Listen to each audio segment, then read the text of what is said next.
출애굽기 강의 자유를 향해 부르시다라는 그 제목하에 계속 연속 강의 이어가고 있습니다. 오늘 20번째 시간입니다.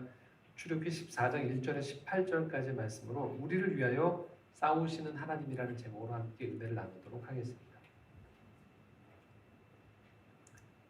우리가 살면서 보통 싸움한다라고 하면 좋지 않게 생각하죠. 싸움.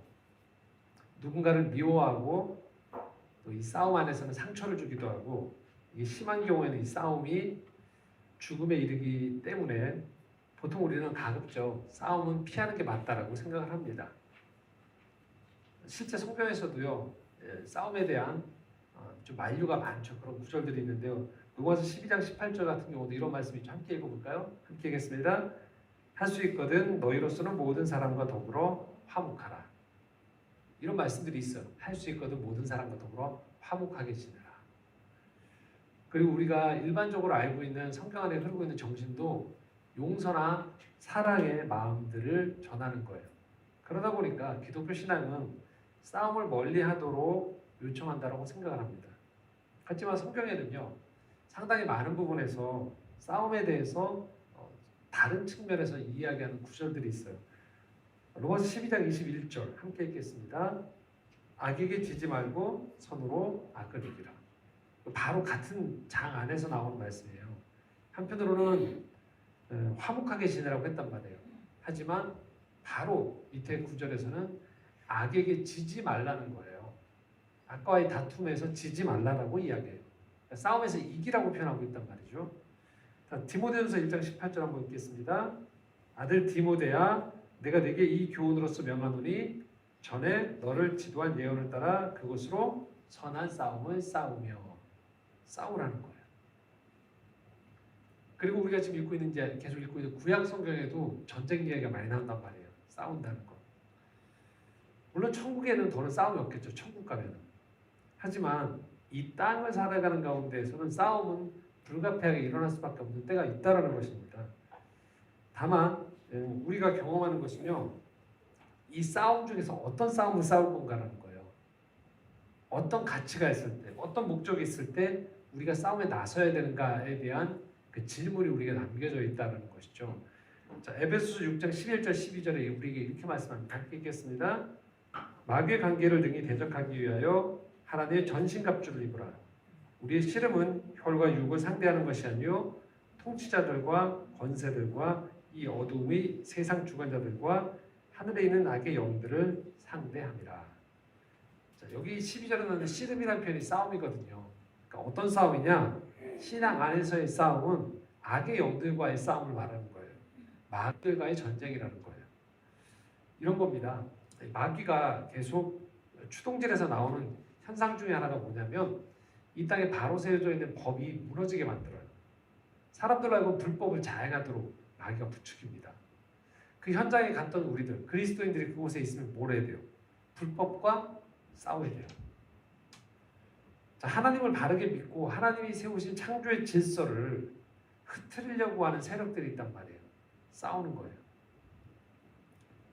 또 우리가 살아가면서 개인적으로도요, 우리의 영혼의 평안과 구원을 가로막는 것들이 계속 우리 일상으로 치고 들어와요. 그때 뭐 해야 될까요? 내 영혼의 평안, 그리고 내가 하나님 앞에서 받는 구원에 대한 것들을 지켜나가기 위해서 우리는 싸워야 돼요. 그리고 무엇보다도 우리를 자유인이 아니고 자꾸만 노예로 만들려고 하는 것들과 우리는 싸워야 됩니다. 그냥 내버려 두면 우리도 모르는 사이에 우리를 노예로 만드는 것들이 우리 주변에 너무나도 많아요. 이스라엘이 애굽에서 나와서 가나안 땅으로 들어가는 자유인이 됐다는 것은 이 얘기인 거예요. 앞으로 싸울 싸움들이 많다는 걸 말하는 거예요. 그냥 노예로 있을 때는 주는 밥을 먹고 주는 양식을 먹고 하라는 일만 하면 돼요. 그런데 그가 자유인이 됐다는 것은 무엇을 말하냐? 자기 자유를 형성해 나가기 위해서 많은 싸움이 따른다는 것을 말한다는 거예요. 자, 지금 우리가 보고 있는 이스라엘 백성들이 이제 애굽을 나왔단 말이죠. 이들이 도달했던 장소가 상징적으로 보여주는 게 있습니다. 출애굽기 14장 1절에 3절입니다. 함께 읽겠습니다. 여호와께서 모세에게 말씀하여 이르시되 이스라엘 자손에게 명령하여 돌이켜 바다와 믹돌 사이에 비하이로다 곧 바알스본 맞은편 바닷가에 장막을 치게 하라. 바로가 이스라엘 자손에 대하여 말하기를 그들이 그 땅에서 멀리 떠나 광야에 갇힌 바 되었다 하리라. 애굽을 떠났거든요. 그런데 지금 뭐 어떤 표현이 있냐면 3절에 보면 이스라엘 백성의 상태를 바로 입장에서 표현하기를 어떻게 표현하냐면요. 이렇게 표현합니다. 광야에 갇혔다고 표현해요. 분명히 광야는 펼쳐져 있는 땅이거든요. 그런데 이스라엘 향해서 지금 어떻게 표현하냐면 이 백성들 지금 광야에 갇혔다라고 얘기해요. 자, 이들이 애굽을 떠나서 머물게 된 장소가 2절에 보면 숫꽃과 에담을 지나서 바알스본 맞은편 바닷가라고 표현하고 있어요. 그러니까 바닷가 맞은편이에요. 이 바알스본이라는 게 뭐냐면 북쪽의 바알이에요. 바알 신전이에요. 우상 숭배하는. 그게 지금 맞은편에 있는 거예요. 자, 홍해를 건너면 이제 바닷가를 건너면 뭐가 기다리고 있다? 바알의 신전이 기다리고 있는 거예요. 뒤는 누가 따라오고 있는 거예요? 예, 애굽의 바로가 따라오고 있는 거예요. 그러니까 뒤로는 애굽이, 앞으로는 가나안 땅의 바알이 이들을 둘러싸고 있는 거예요. 그 상태에서 이스라엘 백성이 놓여져 있는 거예요. 자, 어떤 상황이길래 바로가 그러면 이들의 광야행을 이렇게 표현했을까 하냐면요. 14장 5절부터 8절 함께 읽겠습니다. 그 백성이 도망한 사실이 애굽 왕에게 알려짐에 바로와 그의 신하들이 그 백성에 대하여 마음이 변하여 이르되 우리가 어찌 이같이 하여 이스라엘을 우리를 섬김에서 놓아보내었는가 하고 바로가 그의 병거를 갖추고 그의 백성을 데리고 갈새 선발된 병거 600대와 애굽의 모든 병거를 동원하니 지휘관들이 다 거느렸더라. 여호와께서 애굽 왕 바로의 마음을 완악하게 하셨으므로 그가 이스라엘 자손의 뒤를 따르니 이스라엘 자손이 담대히 나갔습니다. 자, 8절에 보면 이스라엘 백성들이 담대히 나간 거예요. 이 시점은 뭐냐? 애굽의 10가지 재앙이 내리고 난 다음에 애굽이 혼비백산이 되었을 때 장자까지 죽게 되었을 때 애굽이 모든 재물을 주면서 귀금속들을 주면서 이들이 원하는 대로 내보내줄 때였어요. 이때 이스라엘 백성들은 담대히 나갔다고 표현하고 있어요. 근데 나가고 보니까 조금 있다가 보니까 애굽 왕이 바로가 마음이 변한 거죠. 더 이상 재앙이 안 닥치는 거예요. 그러니까 마음이 변했다고 표현하고 있어요. 그래서 병거를 갖추는데요. 선발된 병거 600대와 애굽의 모든 병거를 동원해서 이들이 찾아간다는 거예요. 그러니까 재앙이 잠잠해지고 나니까 바로의 눈에 뭐가 들어오냐면요. 노동력이 이제 상실됐다는 게 보이는 거예요. 일하던 일꾼들 다 어디 갔나가 되는 거예요. 그래서 마음이 바뀌어버렸어요. 그래서 정예 요원들을 데리고 나가고 애굽의 모든 이 병거들을 다 끌고 나가서 뭐 하려고 그러는 거예요. 되돌려놓으려고 그러는 거예요. 상태를. 그래서 추격하고 있다라는 거예요. 그래서 이들이 어디까지 갔느냐? 14장 9절입니다. 함께 읽겠습니다. 애굽 사람들과 바로의 말들, 병거들과 그 마병과 그 군대가 그들의 뒤를 따라 바알스본 맞은편 비하이롯 곁 해변 그들이 장막 친 데에 미치니라. 애굽 사람들과 바로의 이 병거들이요 어디까지 갔냐면 이스라엘 백성들이 이제 애굽에서 나와서 진초했던 그곳 바알스본 맞은편까지 오고 있다라는 거예요. 그러니까 이스라엘 백성들 입장에서 이 쳐다보고 있으니까 뭐 하고 있는 거예요? 애굽의 군대가 몰려오고 있는 거예요. 자, 그러자 이들이 이제 당황하기 시작한 거죠. 담대히 나갔던 이스라엘 백성들이 애굽의 군대가 쫓아오자 당황했어요. 10절부터 12절입니다. 함께 읽겠습니다. 바로가 가까이 올 때 이스라엘 자손이 눈을 들어본즉 애굽 사람들이 자기들 뒤에 이른지라 이스라엘 자손이 심히 두려워하여 여호와께 부르짖고 그들이 또 모세에게 이르되 애굽에 내장제가 없어서 당신이 우리를 이끌어내어 이 광야에서 죽게 하느냐 어찌하여 당신이 우리를 애굽에서 이끌어내어 우리에게 이같이 하느냐 우리가 애굽에서 당신에게 이른 말이 이것이 아니냐 이르기를 우리를 내버려 두라 우리가 애굽 사람을 섬길 것이라 하지 아니하더냐 애굽 사람을 섬기는 것이 광야에서 죽는 것보다 낫겠노라. 애굽 사람들이 이들을 쫓아오게 되어지자 이스라엘 백성들 안에 뭐가 몰려오기 시작하면 극심한 두려움이 올려온 거예요. 그러니까 이들이 11절에 이렇게 모세에게 항변을 해요. 애굽에 장지가 없어서 우리가 끌고 나와가지고 이 광야에서 우리를 죽게 만들어서 이 광야에서 우리가 지금 장례식을 치르게 만드는 거냐라고 하는 거예요. 그러면서 우리를 내버려 두지. 우리가 애굽 사람을 섬길 것이라고 했는데 왜 굳이 우리를 끄집어냈느냐고 지금 얘기하는 거예요. 이게 맞는 말입니까? 진실입니까? 아니죠. 이들은 지금 본래 애굽에 있을 때 뭐 했어요? 죽을 것 같다고 우리 살려달라고 했던 게 이스라엘 백성이었어요. 고통스러워서. 계속적으로 노동의 강도가 더해지니까 이들의 일상이 무너지고 영혼이 더 이상 견딜 수가 없어서 이들이 부르짖었던 게 하나님께 전달됐다고 했어요. 더는 내일이 없었던 상황이었어요. 이들은 애굽의 왕을 더 이상 섬기지 못하겠다고 했던 거예요. 왜? 애굽 왕이 자기네들을 정당한 백성으로 대우한 게 아니고 뭘로 대우했어요? 노예로 부려웠던 거예요. 도저히 이 상황을 견디지 못했던 거예요. 한계 상황에 다다랐을 때 하나님이 모세를 통해 이들을 불러내신 거였어요. 그런데도 이들 안에 두려움이 압도하게 되니까 이들은 이전에 했던 과거가 대단히 좋아 보이는 거예요. 차라리 거기가 낫다. 그러면서 없던 말까지 계속 지어냈던 것이죠. 이게 바로 두려움의 특징인 것이죠. 두려움이 우리를 덮치면 본래의 평범한 일상을 살아갔던 우리가 달라져요. 왜곡되어져요. 굴절되어져요. 그리고 두려움에 휩싸인 사람의 특징은 그 사람이 자기다워지지 못해요. 두려움이 자기를 덮쳐버려요. 그래서 자기보다 훨씬 못한 모습으로 사람들을 대합니다. 진짜 모습이 아니에요, 그게. 그런데 두려움에 휩싸이게 됩니다. 그러니까 두려움이 누구나 올 수 있거든요. 두려움이 오는데 두려움이 왔구나 하고 그 두려움을 보내는 것과 두려움이 왔는데 그 두려움이 뭐예요? 마치 표범이 달려들어서 나를 덮쳐서 내가 그 표범에게 물려서 넘어져서 표범에게 갈기갈기 찢기듯이 두려움이 나를 덮쳐버리는 거예요. 그냥 지나가는 기차나 지나가는 바람 같지 않고 그게 나를 덮쳐버리면 나는 옴싹달싹 못한 상태에서 두려움의 노예가 돼버리는 거예요. 그때 나는 나답지 못하게 돼요. 이 권투 선수 중에 마이클 스핑크스라는 선수가 있어요. 이 마이클 스핑크스를 기억하시는 분들이면 굉장히 연세가 윗대 또 권투를 좋아했거나 1976년 여기 우리 창조정원 지체들 중에 안 태어난 분들 계시죠? 네, 그렇죠. 1976년에 이 마이클 스핑크스가 몬트리올 올림픽에서 복싱 금메달리스트였어요.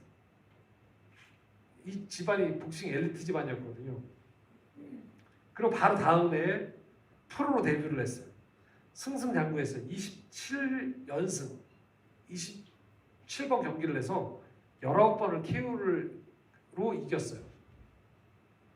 그래서 이 친구가 하도 권투를 잘해서 이 친구의 그 스트레이트에 그대로 맞으면 KO가 된다고 해서 스핑크스 징크스라는 별명까지 있었다고 해요. 승승장구를 했어요. 1985년에는 헤비급에서 그 복싱의 전설이라고 불리는 사람인데 48연승을 했던 레리 홈즈와 싸워서 이겼어요. 31전 31승 21KO. 대단하죠. 근데 이 마이클 스핑크스가 1988년에 6월 27일에 한 선수를 만나요. 88년 6월 27일. 저는 이 경기를 봤어요. TV로 봤어요, 이 경기를. 워낙 화제가 됐던 경기라. 상대 선수가 누구였냐면 마이크 타이슨이라는 선수였어요. 마이크 타이슨 들어보셨죠? 마이크 타이슨이 이때 34전 전승이었어요. 마이크 타이슨 30KO였어요. 근데 당시에 마이크 타이슨이 막 치고 올라갈 때 언론에서 이렇게 얘기했어요. 이 마이크 타이슨을 유일하게 꺾은 선수가 누구인가? 마이클 스핑크스라고 했어요. 그래서 이 선수의 경기, 이 두 선수가 경기가 성사가 됐어요. 이 직전까지 1987년까지 가장 이 경기 대전료가 비쌌던 게 마빈 해글러와 슈가라이 레너드 경기인데 이 경기도 저는 봤었거든요. 1230만 달러였어요. 근데 1230만 달러가 1987년에 이 대전료였는데 이 두 선수의 이 마이크 스핑크스와 마이크 타이슨 경기가 그 대전료가 얼마냐면 7천만 달러였어요. 그러니까 7배 가까이. 그러니까 얼마나 많은 사람들이 집중하는 경기였겠습니까? 저도 그래서 그 어린 마음에 이거 보면서 막 가슴이 막 설레고 누가 이길까 막 했었거든요. 근데 요즘은 이제 이게 저작권 때문에 제가 틀질 않는데 예전에 이런 거 꼭 틀었거든요. 설교 끝나고 나중에 집에 가셔서 관심 있으신 분들은 한번 찾아보세요.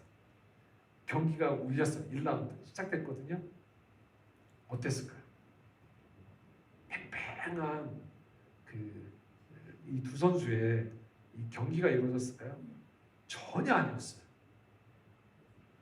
이게 뭐지? 라는 상황이 발생했어요. 왜냐하면 마이크 스핑크스가 키도 크고 훨씬 체격이 좋거든요. 그런데 그 커다란 선수가 주먹을 하나도 날리지 못하는 거예요. 그리고 초반부터 경기라는 건 결국 이기기 위해서 이렇게 부딪히는 거죠. 근데 빙빙빙 돌아요. 돌다가 나중에 한번 여러분 정말 그 영상을 찾아보세요. 마이크 타이슨이 이렇게 하다가 이게 주먹이 스쳤거든요. 근데 갑자기 벌렁 누워버렸어요. 그리고 다시 일어났는데 두 번째에도 타이슨이 평소에 때리듯이 엄청나게 때린 게 아니고 그냥 주먹이 스쳤거든요. 근데 실신 KO패가 됐어요. 그게 몇 초였냐면 91초 만에. 그러니까 1분 31초 만에 마이크 스핑크스가 그냥 링에 다운돼 있어요. 넋이 나가버렸어요. 그리고 마이크 스핑크스 이게 마지막 경기가 됐어요. 이 선수의. 너무나도 허무했어요. 전 세계에서 사람들이 막 이걸 다 집중하고 있었고 이 경기의 결과가 어떻게 될까? 정말 명승부가 펼쳐질 거라고 했었는데요. 명승부가 아니고요. 이건 완전히 무슨 진짜 프로 선수랑 동네에 건달 하나가 잘못 걸려가지고 투트려 맞는 것도 아닌데 툭 치니까 이제 넘어가는 게임이었어요. 이게 7천만 달러짜리 경기인가가 도저히 믿겨지지가 않아요. 보시면 압니다, 여러분들. 마이크 스핑크스와 타이슨 치면 91초가 이렇게 허무하게 끝나는가? 이게 뭐야? 뭘 말할까요? 마이크 스핑크스가 두려움에 휩싸여 버린 거예요. 마이크 타이슨이 전성기 때 하도 이 야수 같으니까 이 마이크 타이슨을 만나기 전까지 스핑크스의 경기에 보면 정말 눈빛이 살아있거든요. 근데 이 경기는 이미 1라운드 공이 치자마자 눈빛을 보고 있으면 이미 전이가 상실을 했어요. 나는 언제 누울 것이다. 소위 말하는 처맞기 전에 내가 적당한 때 누워야 된다라고 작정을 한 선수 같아요. 이게 왜 그럴까요? 두려움이 이 사람 영혼을 잠식해버린 거예요. 완전히. 시작하기도 전에. 이게 두려움인 거예요. 두려움이 우리를 덮쳐버리면요. 우리는 우리다워지지 않아요. 두려움에 덮쳐버리면. 두려움이 스쳐갈 수 있는데 두려움에 압도되어지면. 할 수 있는 것도 못하게 돼요. 그래서 이 두려움이 덮치면요. 이 사람의 관심은 두려움 너머에 그냥 자기가 해야 할 일, 할 말, 가야 할 곳이 다 사라져버려요. 오로지 뭐예요? 머릿속에 이제 두려움이 없던 그 상태로만 돌아가고 싶어지는 거예요. 내가 왜 여기서 서 있지 지금? 왜 나는 지금 여기에서 이 사람을 마주치고 있지? 나는 지금 뭐 하고 있는 건가? 가장 세상에서 약한 사람이 되어버려요. 실제 그렇지 않은데도 그게 두려움이에요. 이스라엘 백성들이 지금 이 뒤에서 애국 군대가 몰려올 때 이스라엘의 상태는 지금 민족 전체의 두려움이 압도된 거예요. 직전까지 하나님이 10가지 재앙으로 애굽을 초토화시켰던 것들이 하나도 기억이 안 나는 거예요. 그래서 자기네들이 애굽 사람들에게 귀금속을 받아서 온갖 장신구를 받아 나오고 도저히 낳아주지 않을 것 같은 애국 왕 바로가 자기들을 순순히 내줬던 그 기적들이 하나도 기억이 안 나요. 오로지 두려움이 그냥 실체로 다가와 버린 거예요. 두려움은 사실 그런 것이 아님에도 불구하고. 그러다 보니까 도리어 이 기적의 선봉장에서 자신들을 이끌었던 지도자 모세에게 고마워하기는커녕 원망이 올라오기 시작한 거예요. 의지해야 될 대상인 하나님의 능력에 대해서 불신을 가지고 있는 거예요. 두려움은요 사실 이유가 있긴 해요. 마치 마이클 스핑크스 앞에 타이슨이 있던 것처럼 그냥 가만히 있는데 갑자기 두려움이 엄습하는 건 아니에요. 어떤 대상이 있어요. 이들에게도 있었죠. 애국 군대라는 실체가 따라오고 있었어요. 그런데 중요한 건 이 실체 앞에서 내가 어떤 감정과 어떤 상태로 반응할지는 두려움이냐 아니냐에서 이들은 두려움에 넘어가 버린 거죠. 그래서 이때 이들이 했어야 되는 건 하나님께 도움을 청해야 됐던 거예요. 애굽에서 10가지 재앙을 일으키셨던 그 하나님, 능력의 하나님께 도움을 청해야 되는 선택이 아닌 도리어 하나님을 원망하는 쪽으로 이들은 택해버린 것이죠. 바로 이거예요. 우리가 광야라는 길에 나서요. 그러면 애당초 우리에게 필요한 것은 바로 믿음인 거예요. 광야는. 길이 아니거든요. 광야는 펼쳐져 있어요. 그냥.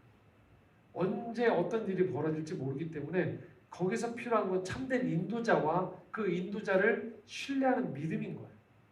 근데 이것을 어떤 위험이 닥쳤을 때마다 그 두려움에 당혹스러움에 사로잡혀지게 되면 광야를 도무지 걸어갈 수가 없게 되어지는 거죠. 인생이 그렇거든요. 인생은 계속적인 문제가 우리에게 치고 들어오죠.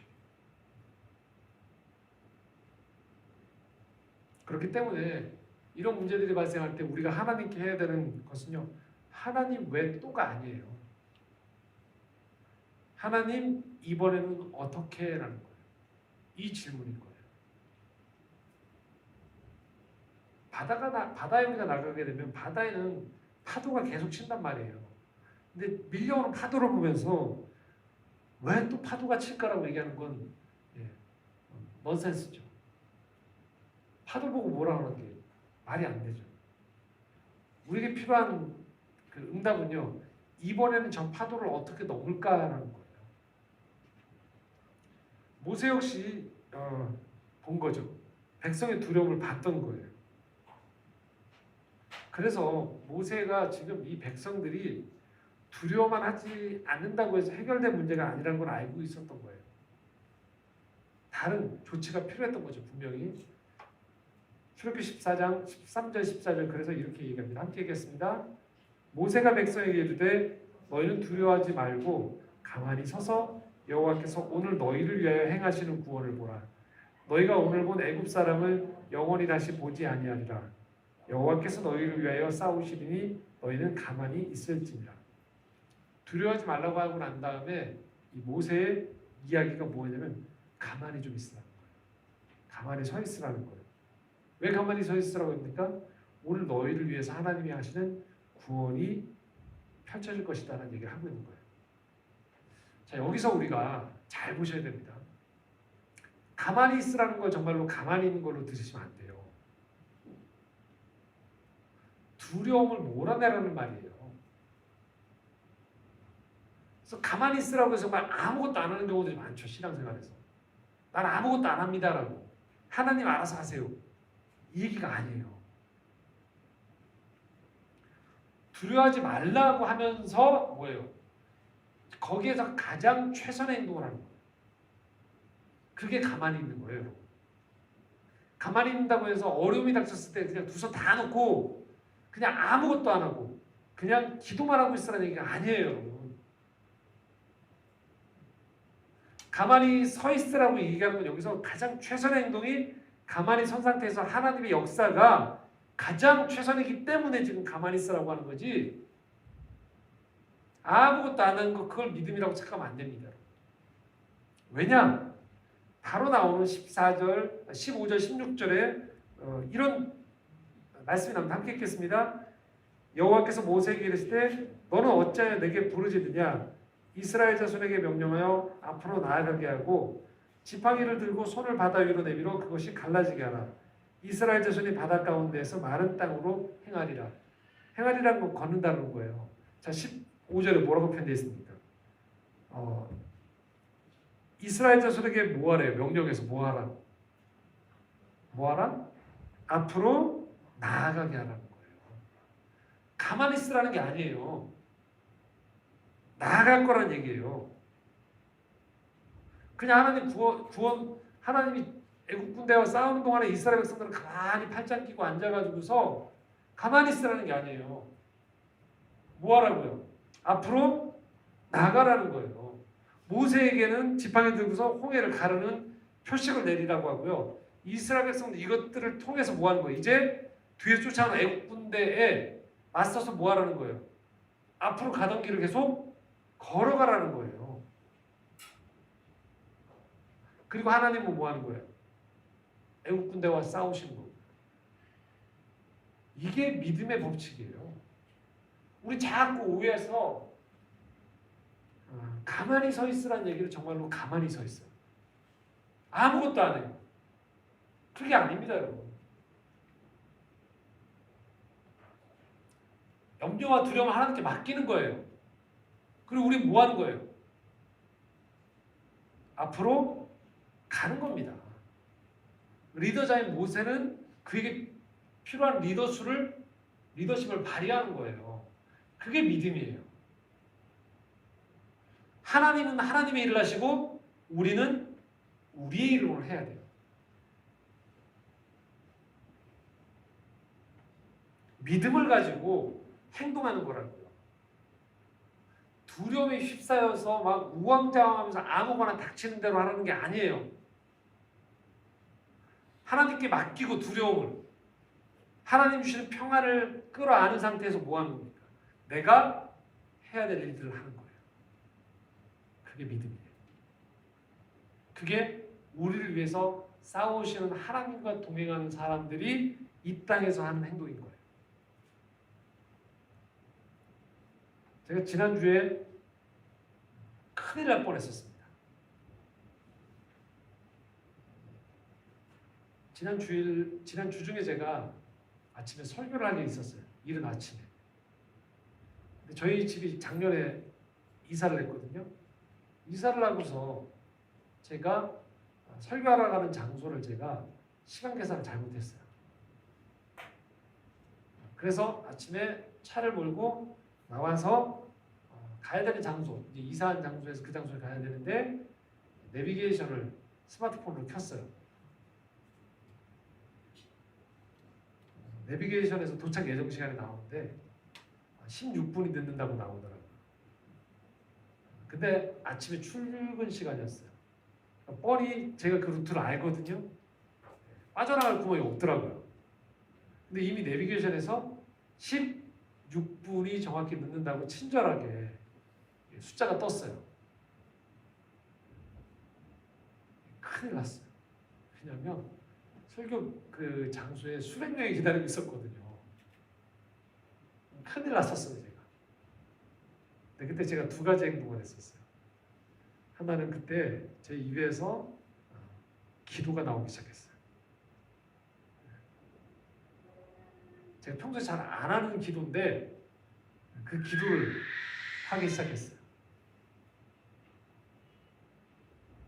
그리고 또 하나의 행동을 했어요. 뭐 했을까요? 스마트폰에서 평소에 안 쓰던 다른 내비게이션을 빨리 다운을 받았어요. 다운받았다는 게 왜 요즘 스마트폰은 잘 쓰는 건 이렇게 활성화되어 있고 안 쓰는 건 이렇게 멈춰 있죠. 그걸 다시 활성화시켰어요. 기도를 막 하면서. 기도를 하면서. 스마트폰을 켰거든요. 1분 빨리 도착하는 걸로 나오더라고요. 그래서 그때부터 제가 한 50분 정도를 기도하면서 신호 위반 안 했습니다, 여러분. 하지만 뭐 할까요? 계속 차선 변경을 하면서 온갖 틈을 허락하지 않고 앞차와의 간격을 이만큼씩 유지하고 옆에 차 못 끼어들게 하면서 좀만 틈이 보이면 저쪽으로 가고 해서 입에서 계속 기도를 하고 스마트폰을 두 개를 번갈아서 보면서 한쪽이 더 빠르다는 쪽을 인도하는 쪽으로 해서 계속적으로 갔습니다. 어떻게 됐을까요? 설교해야 되는 장소에 정확히 8분 일찍 도착했어요. 그래서 설교 장소에 딱 주차를 하고 들어갔을 때 한 6분 정도 남아서 아무도 제가 그 아침에 전쟁을 치른 줄 모르고 평화한 제 얼굴을 보면서 저는 그날따라 이런 상황에서 하고 와서 저녁에 저희 아내한테 얘기했더니 저희 아내가 그 얘기하더라고요. 오늘 설교가 은혜스러웠겠네. 그렇고 말고라고 제가 얘기했죠. 굉장히 은혜스러웠습니다. 설교하는 제가 일단.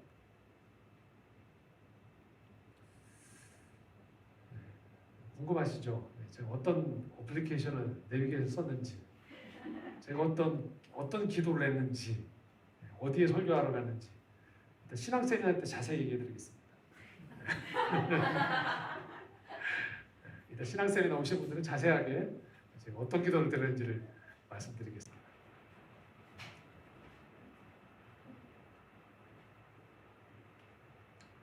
두 가지 같이 하는 거죠. 기도하는 것과 다른 내비게이션을 켜는 것 같이 가는 거예요.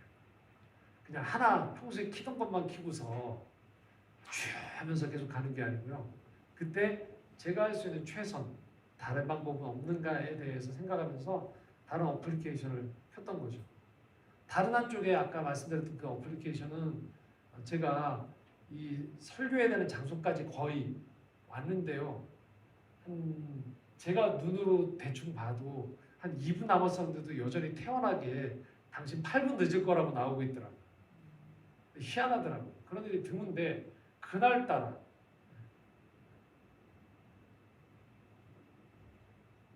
나중에 제가 사실은 알게 된 건 뭐였냐면 제가 설교해야 되는 그 장소에 늦는다고 했던 것들이 왜 더 2분밖에 안 남았는데 제가 보기에 왜 8분이었냐면 제가 들어갈 곳은 후문이었거든요. 근데 정문을 안내하고 있었어요.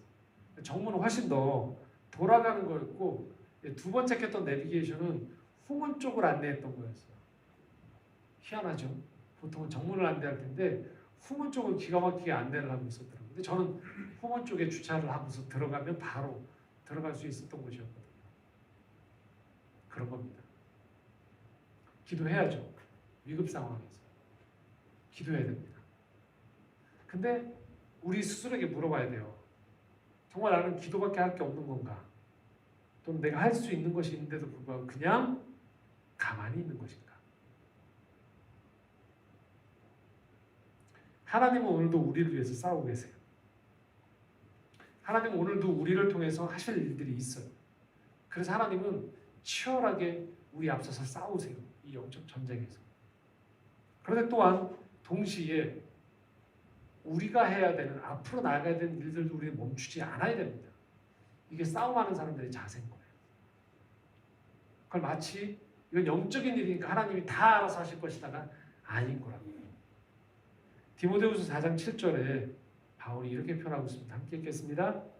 나는 선한 싸움을 싸우고 나의 달려갈 길을 마치고 믿음을 지켰으니. 바울이 맨 마지막 서신이에요, 이게. 근데 바울이 자신의 인생을 돌아보면서 뭐라고 표현해요? 선한 싸움을 싸웠대요. 그리고 달려갈 길을 다 마쳤다고 얘기합니다. 바울의 일생을 우리 알고 있죠. 누구보다도 자신에게 주어진 인생의 시간을 그는 최선을 다해서 살았어요. 1차, 2차, 3차 전도행을 하고 신약성경의 거의 절반에 가까운 서신을 쓰면서 자신이 개척했던 교회들의 편지를 보냈어요. 감옥에 갇히면 그는 찬송을 하고 기도를 하고 가는 곳마다 때마다 곳마다에 맞는 방법으로 전도를 했어요. 그리고 때로는 사도행전에 보면 들어가지 말라고, 거기 들어가면 반드시 붙잡힌다고 했음에도 불구하고 말년에 사도 바울은 고난의 불구덩이 속으로 들어가 버렸어요. 그리고 거기서 잡혀서 끝내 결국 그는 그 인생 마지막은 순교를 당하게 돼요. 그는 그가 할 수 있는 최선의 지혜와 노력과 성실함을 가지고 인생을 경영하고 가꾸고 돌진했었어요. 우리도 오해하면 안 됩니다. 오늘도 하나님은 우리 위해 싸우십니다. 그런데 우리도 싸워야 돼요. 더 지혜로워질 수 있는 것, 더 선할 수 있는 것, 더 친절할 수 있는 것, 더 나도 상대방도 건강할 수 있는 것, 몸도 마음도 영혼도 건강할 수 있는 것 하는 거예요. 그리고 그 속에서 이 싸움이 나 혼자만의 싸움이 아닌 나를 오늘도 축복해 주시며 구원의 길로 인도하신 하나님과 함께 이 싸움에 나선다는 걸 우리가 잊으면 안 된다는 것입니다. 그래서 그냥 싸움이 아닌 선한 싸움이에요. 싸워야 될 곳에서는 우리는 싸워야 돼요. 무너져 있는 곳을 일으켜야 되고 게으름이 만연한 곳에서 우리는 성실함의 성벽을 쌓아야 되고요. 그리고 절망과 패배감이 가득한 곳에서 내게 주어진 건강과 지혜와 은사들을 가지고서요 성실하게 집을 세워가야 돼요.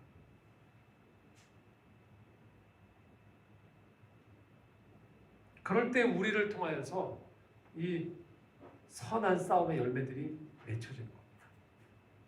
주님과 함께 승리의 노래를 부를 수 있게 되어지는 거예요. 인생은 그저 우회로를 찾고 어떻게 하면 힘들면 그냥 무조건 쉬기만 하고 후퇴하고 전혀 싸우지 않는 길만 가는 것이 아니고요. 싸워야 될 때라면 분별해서 정말로 싸워야 되는 곳이라면 싸우는 겁니다. 누구와 함께? 하나님과 함께. 그래서 우리의 삶을 통하여서 궁극적인 믿음의 구원을 이루는 것, 그것이 우리 모두에게 주어져 있는 귀한 소명이자 축복인 것입니다. 하나님은 오늘 우리를 위해 싸우십니다. 그 삶의 자리에서 믿음의 선한 싸움을 감당하며 사랑하는 창조의 정원 우리 모든 예배자들이 되시기를 소망합니다. 기도하겠습니다.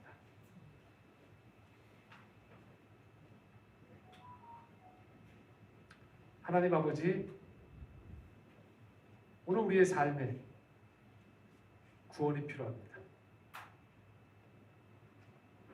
그러하기에 오늘도 우리는 이 치열한 영적 전투를 하고 우리 삶에서 내가 걸어가야 될 걸음, 내가 싸워야 될 싸움을 싸웁니다.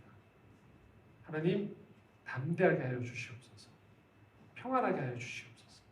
사랑의 마음을 품고 믿음의 영적 싸움을 잘 감당하는 하나님의 사람들 될 수 있도록 축복하여 주시옵소서.